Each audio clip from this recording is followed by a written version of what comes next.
भारत में सोना सिर्फ एक धातु नहीं बल्कि एक भावना है।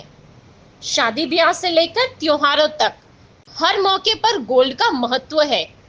लेकिन सवाल ये है, क्या आज के समय में गोल्ड में इन्वेस्ट करना वाकई फायदेमंद है या नहीं? पिछले कुछ सालों में गोल्ड की कीमतों में जबरदस्त बढ़ोतरी देखी गई है। जहां 2010 में सोने का भाव लगभग 18 से 20 हजार रुपए प्रति 10 ग्राम था, वहीं आज यानी 2025 में ये भाव 1,20,000 के करीब पहुंच चुका है।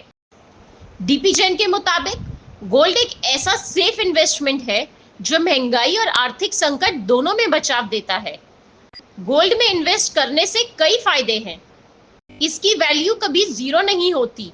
हर देश में इसे आसानी से बेचा या गिरवी रखा जा सकता है। लंबे समय में इसकी कीमत लगातार बढ़ती रहती है।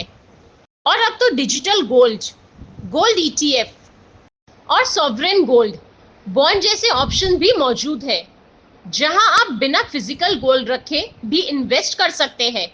लेकिन हर इन्वेस्टमेंट के साथ कुछ सावधानियां भी जरूरी है। अगर आप सिर्फ ज्वेलरी के रूप में गोल्ड लेते हैं तो मेकिंग चार्ज और टैक्स की वजह से आपको कम रिटर्न मिलता है। इसके अलावा गोल्ड से नियमित इनकम नहीं होती, जैसे कि शेयर या एफडी के ब्याज से होती है। इसलिए इसे पूरक निवेश, सपोर्टिव इन्वेस्टमेंट के रूप में रखना चाहिए, मुख्य निवेश के रूप में नहीं।